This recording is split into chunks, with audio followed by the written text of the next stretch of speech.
먼저 안내 말씀드립니다.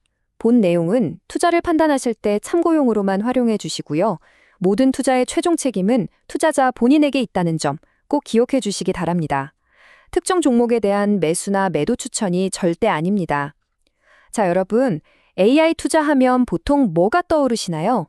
엔비디아 아니면 SK 하이닉스 같은 아주 큰 기업들만 이야기하죠.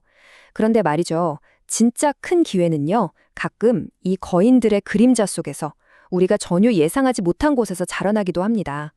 오늘은 바로 그 숨겨진 가능성, 제주반도체에 대해서 한번 제대로 깊이 파고들어 보겠습니다. 맞습니다. 대부분의 사람들이 AI라고 하면 거대한 데이터 센터, 그리고 고대 역폭 메모리, 바로 그 HBM을 떠올립니다. 서버에 들어가는 초고속 메모리 말이에요. 물론 이거 정말 중요하죠? 근데 이게 과연 전부일까요? 이제 AI는요, 그 거대한 서버룸에서 걸어 나와서 우리 손안에 있는 스마트폰으로, 책상 위 PC로, 심지어 거실에 있는 로봇으로 들어오고 있습니다. 바로 온디바이스 AI 시대가 활짝 열리고 있는 겁니다. 이 거대한 패러다임의 전환 속에서 우리는 새로운 기회를 찾아야만 합니다. 자, 그럼 시장이 도대체 왜 이 작은 팹리스, 그러니까 자체 생산 공장 없이 반도체 설계만 전문으로 하는 이 회사에 열광하는지 그 흥미진진한 이야기부터 한번 들어보시죠. 여러 증권사 리포트들이 내놓는 성장 스토리가 꽤나 설득력이 있거든요. 과연 어떤 그림을 그리고 있는지 함께 보시겠습니다. 핵심은 바로 이겁니다. AI의 중심축이 이동하고 있다는 거죠. 지금까지는 모든 데이터를 저 멀리 중앙 클라우드로 보내서 처리했다면 이제는 PC, 웨어러블, 로봇 같은 기기 자체에서 AI가 돌아가기 시작했다는 겁니다. 전문가들은 2026년을 이 전환이 본격화되는 원년으로 보고 있습니다. 이 차트가 그 변화를 아주 그냥 극명하게 보여주네요. 2024년에 한 15% 수준이던 AI PC 보급률이 불과 2년 만에 무려 55%까지 그야말로 폭발적으로 늘어날 걸로 예상됩니다. 잠깐 숨 좀 고르고 이 숫자를 다시 한번 보세요. PC 시장의 절반 이상이 AI PC로 바뀐다는 건데 이게 바로 제주반도체가 만드는 저전력 메모리에 대한 수요를 이끄는 아주 핵심적인 동력이 되는 거죠. 그리고 이 시장이 전체 규모를 한번 보시죠. 2026년 전 세계 반도체 시장 규모가 우리 돈으로 환산하면 1,000조 원이 훌쩍 넘는 9,760억 달러에 이를 거라는 전망입니다. 정말 어마어마한 숫자 아닙니까? 이 거대한 판에서 아주 작은 파이 조각 하나만 가져와도 기업의 운명 자체가 바뀔 수 있다는 이야기입니다.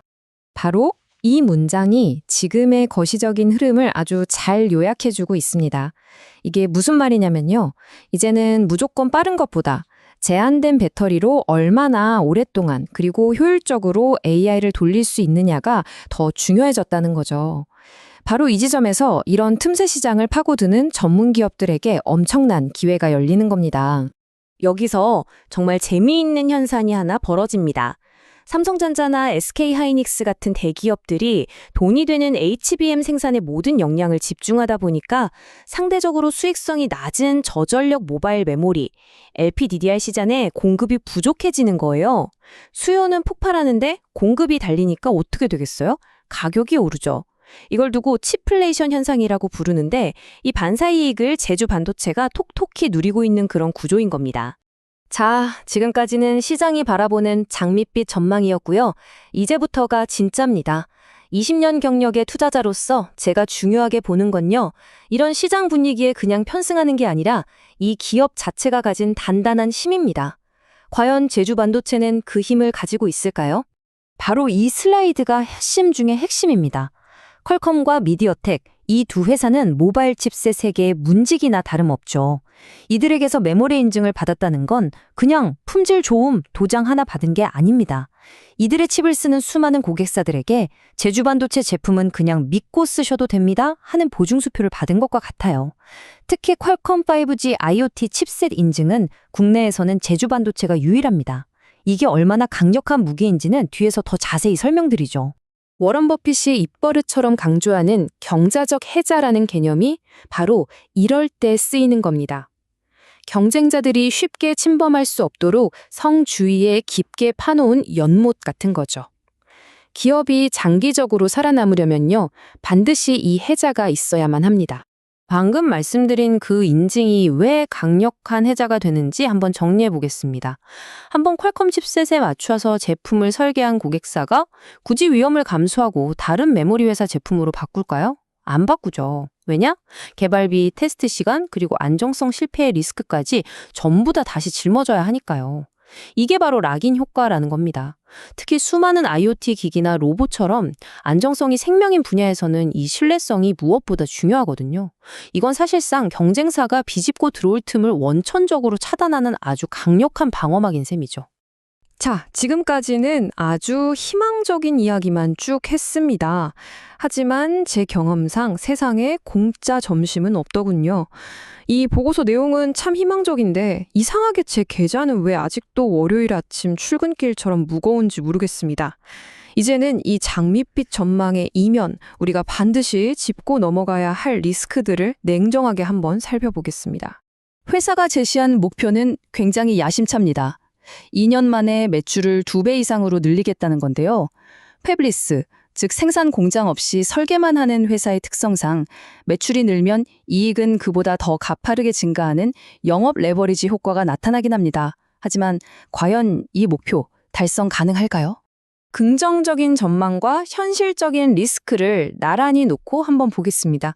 보고서는 온디바이스 AI 시장 성장에 힘입어서 매출과 주가가 크게 뛸 거라고 보지만 현실은 그렇게 녹록치가 않죠. 퀄컴이라는 특정 고객사에 대한 의존도가 높다는 건 양날의 검입니다. 또 반도체를 생산해줄 파운드리가 대부분 대만에 몰려있다는 지정학적 리스크도 절대 무시할 수 없고요. 그리고 무엇보다 이 시장이 정말 돈이 된다 싶으면 삼성이나 하이닉스가 언제든 다시 돌아와서 치킨 게임을 시작할 수도 있습니다. 이런 대기업의 변심이야말로 작은 기업에게는 가장 무서운 리스크 중 하나죠. 자, 그럼 이 모든 정보를 종합해서 우리는 어떤 전략을 세워야 할까요? 이건 매수나 매도 추천이 절대 아닙니다. 이런 종류의 성장주를 마주했을 때 노련한 투자자들이 어떤 식으로 생각하고 접근하는지에 대한 일종의 사고의 틀이라고 보시면 되겠습니다. 우리가 살펴본 이 기업의 핵심 강점들을 다시 한번 정리해보죠. 대기업들이 크게 신경 쓰지 않는 시장에서 강력한 인증이라는 무기를 들고 AI라는 거대한 파도에 올라탄 형국입니다. 그리고 이 성장 스토리가 그냥 뜬구름 잡는 이야기가 아니라 데이터로 뒷받침된다는 점도 중요하고요. 이런 주식에 접근할 때는 이런 단계를 거치는 것이 좋습니다. 첫째, 스토리가 매력적인지 보고요. 둘째, 그 스토리를 뒷받침할 해자가 진짜인지 확인해야 합니다. 셋째, 내가 감수할 리스크와 기대 수익을 저울질해 본 뒤에 넷째, 반드시 손절매 같은 자신만의 원칙을 세워야 합니다. 마지막으로 이런 변동성 큰 주식에 몰빵하는 건 절대 금물입니다. 내 포트폴리오의 일부로서 적절한 비중을 담는 지혜가 필요합니다. 결국 모든 질문은 이것 하나로 기결됩니다. 제주 반도체는 우리 삶 곳곳에 AI를 심는 핵심 열쇠가 될까요? 아니면 특정 기술 트렌드에 기댄 한순간에 무너질 수도 있는 위험한 베팅일까요? 오늘 분석이 여러분 스스로 이 질문에 대한 답을 찾는데 좋은 출발점이 되었기를 바랍니다.